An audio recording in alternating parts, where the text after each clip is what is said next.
Hello students. पिछली class में हमने अभिधा शब्द शक्ति के बारे में पढ़ा। आज हम लक्षणा शब्द शक्ति के बारे में पढ़ेंगे। लक्षणा शब्द शक्ति, जब शब्द के वाच्यार्थ यानी मुख्य अर्थ का अतिक्रमण कर यानी मुख्य अर्थ को दबा दिया जाता है और किसी दूसरे अर्थ को ग्रहण किया जाता है, तब उसे लक्ष्यार्थ कहते हैं। लक्ष्यार्थ का बोध कराने वाली शक्ति को लक्षणा शब्द शक्ति कहा जाता है। इसमें मुख्य अर्थ का अतिक्रमण कर दिया जाता है, उसे दबा दिया जाता है, उसे छुपा दिया जाता है।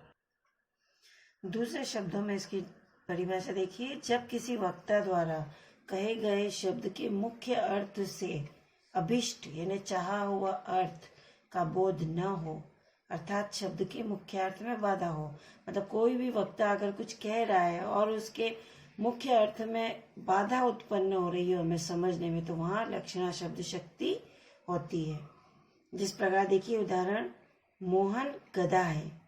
यहाँ गधे का लक्ष्यार्थ है मूर्ख। गधे से मतलब जानवर गधे वाली बात नहीं हो रही है। यहाँ पे लक्षणा शब्द व्यापार साक्षात सांकेतिक न होकर शब्द पर आरोपित व्यवहार है। जैसे ये गधा शब्द, इस पर आरोपित व्यवहार है। मतलब यहाँ मोहन गधा है से मतलब ये नहीं कि मोहन माल ढोने वाला गधा है। कहने का मतलब ये है कि मोहन मूर्ख है।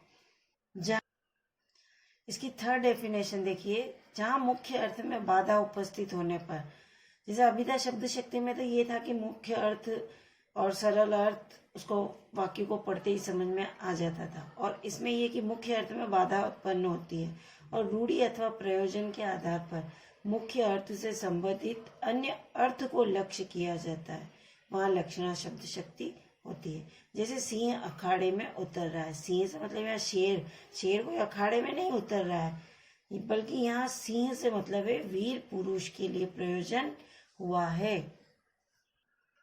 इसका अन्य उदाहरण देखिए, जैसे रमेश का घर मुख्य सड़क पर ही है। मुख्य सड़क से मतलब कोई सड़क के बीचों बीच उसने घर नहीं बना लिया है। उनके कहने का मतलब ये है कि रमेश का घर मुख्य सड़क अर्थात सड़क के मध्य में तो नहीं हो सकता, अतः मुख्य सड़क के किनारे, मतलब सड़क के किनारे या सड़क के उस पार है। उनके कहने का मतलब ये है, उससे अत्यंत निकट अर्थ के लिए ऐसा कहा गया है। इसका दूसरा उदाहरण देखिए, इसका काव्य भाषा में उदाहरण देखिए, ये सरल सेंटेंस में था। उदित उदयगिरी मंच पर रघुवर बाल पतंग।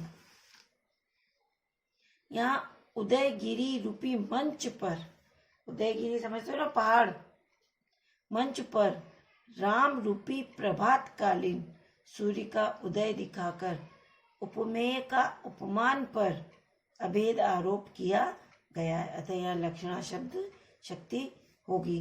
जैसे उपमेय का उपमान पर आरोप करते हैं ना, वहां पर रूपक अलंकार होता है, यह आप लोगों को पता होगा, इसलिए यहाँ पर लक्षणा शब्द शक्ति होगी, क्योंकि उपमेय का उपमान पर आरोप किया गया है। लक्षणा के भी मुख्य दो भेद होते हैं। अभी तक हमने लक्षणा शब्द शक्ति की परिभाषा ही पढ़ी थी, वो 3-4 जो भी थी, और उदाहरण। अब इनके भेद है, रूढ़ा लक्षणा और प्रयोजनवती लक्षणा। सबसे पहले देखिए रूढ़ा लक्षणा।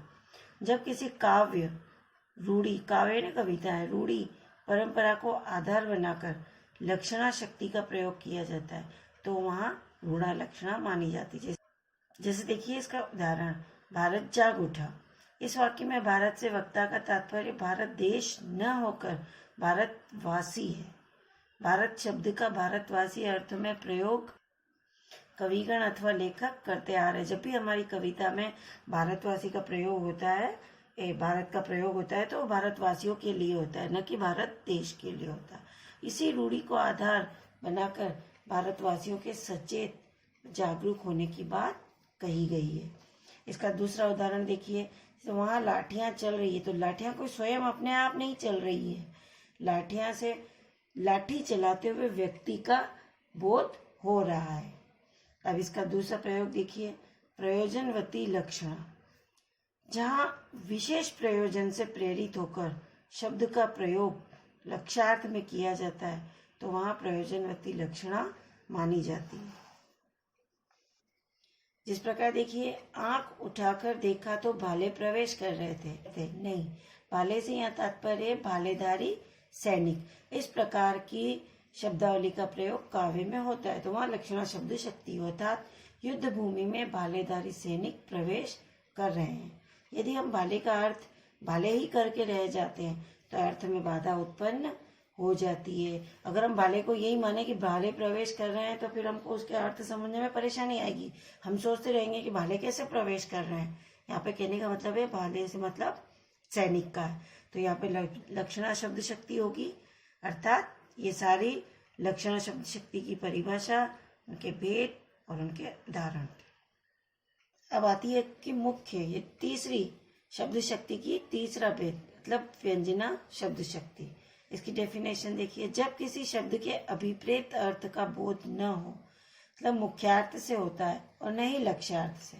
इसमें क्या है, जैसे अभिधा में तो मुख्य अर्थ प्रकट हो जाता है, लक्ष्यार्थ में किसी और ही लक्ष्य निकलता है, लेकिन व्यंजना में न तो मुख्य निकलता है न लक्ष्यार्थ, अपितु कथन के संदर्भ के अनुसार अलग अलग अर्थ से या व्यंग्यार्थ से प्रकट होता है, तब वहाँ शब्द व्यंजक कहलाता है।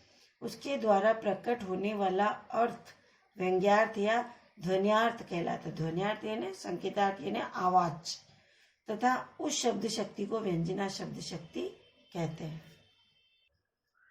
इसकी दूसरी डेफिनेशन देखिए, जब किसी वाक्य के मुख्य अर्थ में बाधा उत्पन्न हुए बिना कोई अन्य अर्थ या अन्यार्थ व्यंग्यार्थ प्रकट होता है, मतलब इसमें बाधा भी उत्पन्न नहीं होती और अन्य अर्थ या व्यंग्यार्थ निकलता हो, जहाँ किसी नए अर्थ को महत्व दिया जाता, कोई तीसरा ही अर्थ लिया जाता है, वहाँ व्यंजना शब्द शक्ति होती है।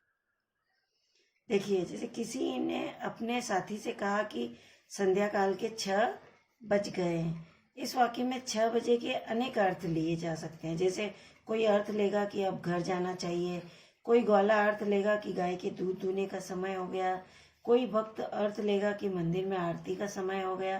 तो इसी प्रकार अनेक अर्थ लिए जा सकते हैं। इसका दूसरा उदाहरण देखिए, जैसे क्यों क्या समय हुआ है। जैसे यहाँ वक्ता का तात्पर्य न तो घड़ी का समय पूछना है, जैसे आप आते हैं कोई कहता है कि क्या समय हुआ है या ये आने का समय है, तो वहाँ पे वो आपसे घड़ी का समय नहीं पूछ रहा है और न ही समय का आभास कर बता रहा है, अपितु उसका तात्पर्य है कि यह कोई समय आने का, कहने का मतलब कि आप देर से आए हैं। तो यह अर्थ मुख्यार्थ व लक्ष्यार्थ ग्रहण करने से प्राप्त नहीं होगा। अगर हम इस सेंटेंस का मुख्य अर्थ और लक्ष्यार्थ अर्थ ग्रहण करेंगे तो उससे यह अर्थ प्राप्त नहीं होगा। यही व्यंग्यार्थ है, मतलब उसका यह आभास कराना है कि तुम देर से आए हो। व्यंजना शब्द शक्ति के 2 मुख्य भेद हैं, शाब्दी व्यंजना, आर्थी व्यंजना। व्यंजना शब्द शक्ति का पहला भेद देखिए, शाब्दी व्यंजना, जहाँ शब्द विशेष के कारण व्यंग्यार्थ का बोध होता है। कविता में जहाँ शब्द विशेष के कारण व्यंग्यार्थ का बोध आभास होता है और वह शब्द हटा देने पर व्यंग्यार्थ समाप्त हो जाता है, वहाँ शाब्दी व्यंजना होता है। जैसे देखिए, जैसे आप तो नीरे वैशाख नंदन है, अब यहाँ पर जो भी व्यंग उत्पन्न होगा वो इससे शब्द विशेष के कारण, वैशाख नंदन के कारण। तो यहाँ वैशाख नंदन गधे का प्रयोग करके उनकी व्यक्ति विशेष की मूर्खता पर व्यंग किया गया है। आप यानी किसी विशेष व्यक्ति की मूर्खता पर व्यंग किया गया है और उसे कहा गया है कि आप तो नीरे वैशाख नंदन है। अब इसका दूसरा देखिए, आर्थी व्यंजना, जहाँ जब व्यंजना किसी शब्द विशेष पर आधारित न होकर अर्थ पर आधारित होती है, उसमें शब्द पर, इसमें अर्थ पर। अबला जीवन हाय तुम्हारी यही कहानी, आंचल में दूध और आंखों में पानी। तो यहाँ पे अर्थ निकालेंगे सबसे पहले। तो यहाँ नीचे वाली पंक्ति में नारी के 2 गुणों की व्यंजना की गई है कि उनका ममत्व भाव एवं कष्ट सहने की क्षमता। ये दोनों ही गुण यहाँ व्यंग्यार्थ शब्द से नहीं अपितु उसके अर्थ से निकाले जा रहे हैं, इसलिए यहाँ पर आर्थी व्यंजना होगी। अभी तक आपने जितना भी पढ़ा उस सब में 3 तो वो मेन भेद है, अभिधा, लक्षणा और व्यंजना। आपको उन 3 पे विशेष फोकस करना है। उनके भेदों को सिर्फ आपकी नॉलेज के लिए समझाया गया है। अब आप अपनाते हैं अभिधा तथा लक्षणा में अंतर। तो इसके लिए सबसे पहले आप अभिधा शब्द शक्ति की डेफिनेशन लिख देंगे और फिर जबकि करके लक्षणा शब्द शक्ति की डेफिनेशन लिख देंगे और इस प्रकार उदाहरण देकर उसे वेरीफाई भी करेंगे नीचे। जैसे ढल रही है रात, आता है सवेरा, जीवन में रात विदा होती है, शीघ्र सवेरा आएगा। तो इस तरह से उदाहरण देकर उन दोनों डेफिनेशन के बीच में जो अंतर है उसको आप क्लियर करेंगे।